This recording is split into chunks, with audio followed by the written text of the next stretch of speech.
Então, pessoal, aqui na página 56, nós temos as especializações das membranas celulares, tá? Então, aqui tá falando para nós que as membranas celulares, elas têm determinadas estruturas que podem facilitar na movimentação e também na absorção de nutrientes, ok? Então, aqui a gente tem as microvilosidades, estão vendo?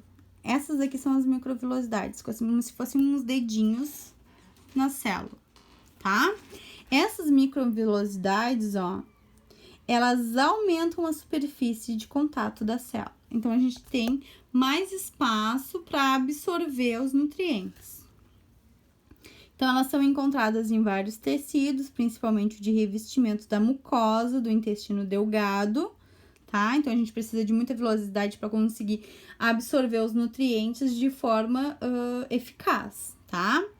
O aumento da área de contato com os nutrientes amplia a superfície de absorção. Isso tudo eu acabei de falar para vocês. Depois, nós temos a interdigitação. Interdigitação é isso aqui, ó. Tá vendo? É isso aqui. Fica formando assim. Então, elas são dobrinhas, ó, que vão encaixar uma célula na outra. Isso aqui, ó, é uma célula. Estão vendo um vãozinho que tem? Essa aqui é uma célula e essa aqui é a outra, tá? Então, para elas ficarem ligadinhas, elas precisam de estruturas. Então, essa daqui é uma, a interdigitação. Então, ela vai aumentar essa coesão, tá? Essa ligação entre as células, ó. Além disso, aumentam a extensão da superfície celular, facilitando as trocas entre as células. Então, além dela fazer com que elas se comuniquem melhor, elas vão conseguir transportar nutrientes entre uma e outra com uma maior superfície, tá? Depois, nós temos os desmossomos, que são esses daqui, ó. Estão vendo? Como se fosse um monte de pontinha que faz assim, ó, ligando uma na outra, como se fosse um monte de linhazinha, cordinhas. Ó, aqui tá um desenho do desmossomo, como ele é. Então, eles são regiões ricas em proteínas adesivas que vão ajudar nessa aderência, vão segurar as células, tá? Impedindo que substâncias estranhas, ó, entrem no corpo, tá? Então, além disso, além dele fixar a célula na outra, ele vai ajudar como proteção. São encontradas nas células do tecido epitelial, tá? Que é esse tecido que a gente tem de revestimento do nosso corpo. Depois aqui a gente tem envoltórios externos nas membranas plasmáticas. Então, nós temos, tá, outros acessórios envoltórios que podem ajudar a proteger a nossa membrana plasmática. Então, ó, são estruturas que lhe conferem maior resistência sem modificar a característica de permeabilidade. Então, elas vão proteger a célula, a membrana celular, mas sem impedir que ela faça esse trabalho de fazer a permeabilidade das substâncias, tá? Então, o primeiro é o glicocálix, tá? Então, ele vai estar presente nas células animais. Eles encontram-se carboidratos ligados principalmente a proteínas integrais. Olha aqui, ó. Isso aqui, ó, é o glicocálix. Como se fosse uma rede de proteção, estão vendo? Então, são carboidratos ligados lá às proteínas integrais da membrana. Compondo as glicoproteínas. Essa região chamada de glicocálix apresenta uma constituição química específica para cada célula e indivíduo. Então, essa constituição, como ela é formada, essa rede, ela vai depender da célula e do indivíduo, tá? E da pessoa. Então, ela tem função de proteção a agressões químicas e físicas, retenção de nutrientes e enzimas, então ela consegue segurar, tá?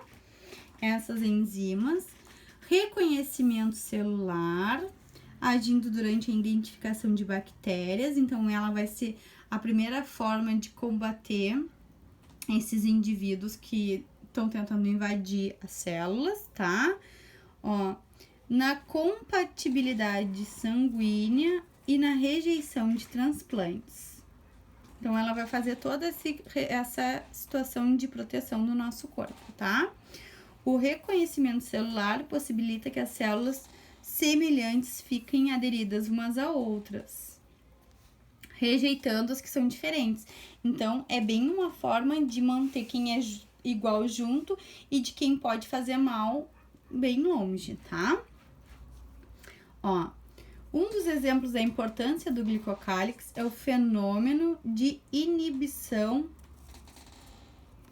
conhecido como inibição por contato, que ocorre quando as células de determinado tecido estão em contato, inibindo a multiplicação celular. Este contato deve-se ao reconhecimento das células, promovido pela região, provocado pela região do glicocálix. No entanto, quando as células de certo tecido perdem a propriedade de inibição de contato, a multiplicação de célula pode ser descontrolada e formar tumores. Então, aqui é um controle contra as células malignas, tá? Contra as células que são formadas de forma errada. Esse glicocálix, ele consegue fazer esse controle para células que estão mal formadas morrerem por apoptose. A apoptose é uma morte programada da célula que acontece naturalmente quando a célula nasce de forma errada, tá? Quando esse glicocálix ele não tá funcionando de forma correta, aí a gente tem o surgimento de tumores, tá?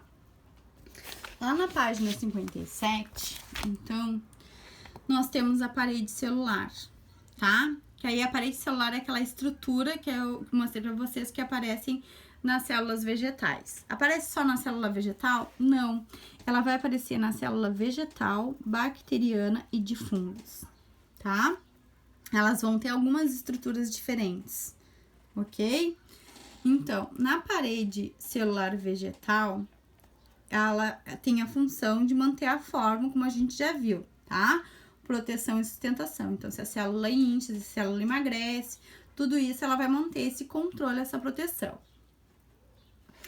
Ela é uma composição química, tá? Então, em geral, apresenta uma base de celulose, que é um polissacarídeo, tá? Que está combinado com várias outras substâncias. Então, a parede celulósica, que é celulose, ela tem 3 camadas distintas. Aqui, ó. Vou mostrar pra vocês o desenho, tá? Então, ela tem a lamela média. Estão vendo isso aqui? Ó.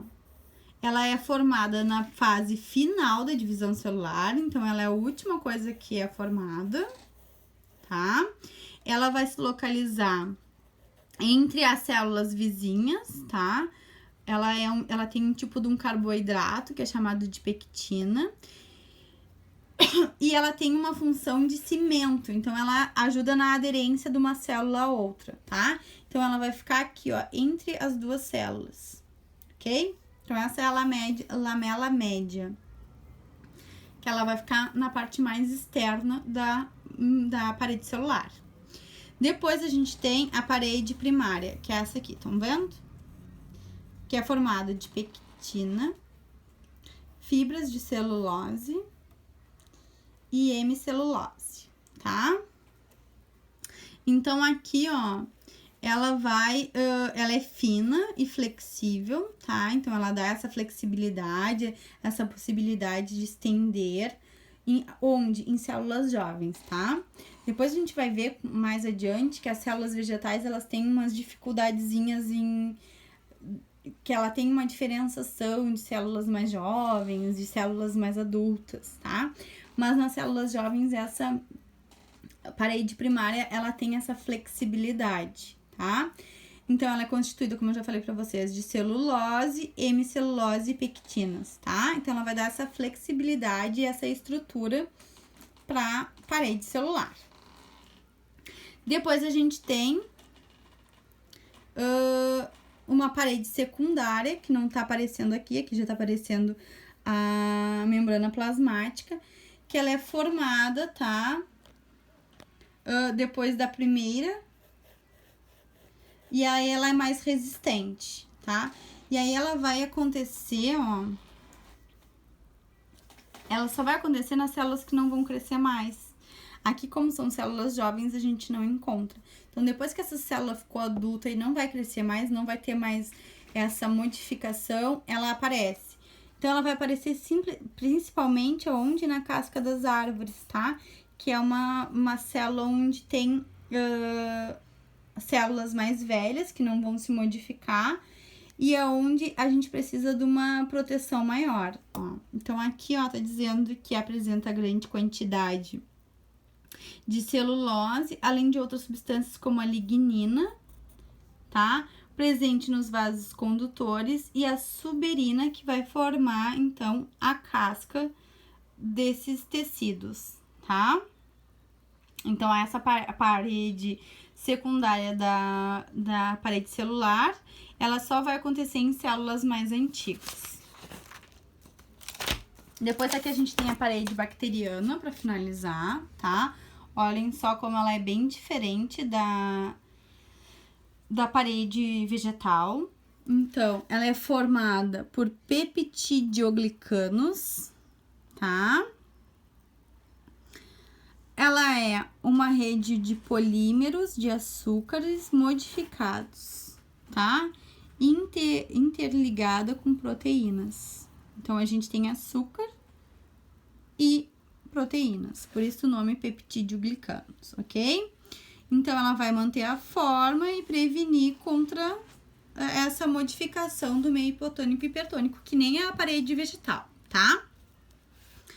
Aí aqui diz assim, ó, a composição das paredes das bactérias podem ser diferenciadas numa técnica de coloração desenvolvida por esse Hans Gram, tá? Ele conseguiu notar que as bactérias, elas podem ser gram-positivas e gram-negativas. O que isso significa? Ó, as gram-positivas, ó, elas apresentam paredes mais simples e uma grande quantidade desse peptidioglicanos. Já as gram-negativas, elas têm menos peptidioglicanos e elas têm uma parede com uma estrutura mais complexa, tá? Por que ele estudou isso? Por causa dessas invasões bacterianas que a gente tem no nosso corpo, tá? Então, as gram-positivas, elas são mais simples de serem invadidas. As gram-negativas já não, tá? Ó, a determinação da estrutura da parede bacteriana é importante para a medicina, como eu falei para vocês, tá? Pra gente saber qual remédio utilizar para qual bactéria, tá? A gente não vai usar uma bomba numa coisa simples e também não vai usar uma arminha de choque numa coisa mais forte, tá? Então, aqui tá mostrando, ó, a bactéria gram-positiva, parede celular. Então, a gente tem uma grande quantidade de peptidoglicano formando essa parede. E aí, aqui é a membrana celular. Olha que simples, tá? As gram-negativas, a gente tem uma parede celular mais forte, vamos dizer assim, ó. A gente tem uma membrana externa, tá? Ó, com lipopolissacarídeos e proteínas.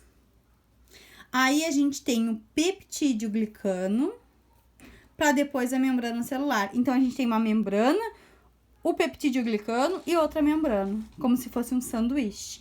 Então, essa aqui é muito mais difícil de atravessar do que essa aqui, tá? Então, essa é a diferença das paredes. E aí, a gente tem a parede fúngica, tá?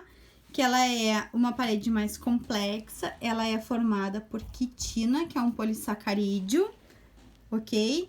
Que ele é parecido com uma celulose, mas ele é um pouquinho mais forte, ele tem uma estrutura mais forte, ó.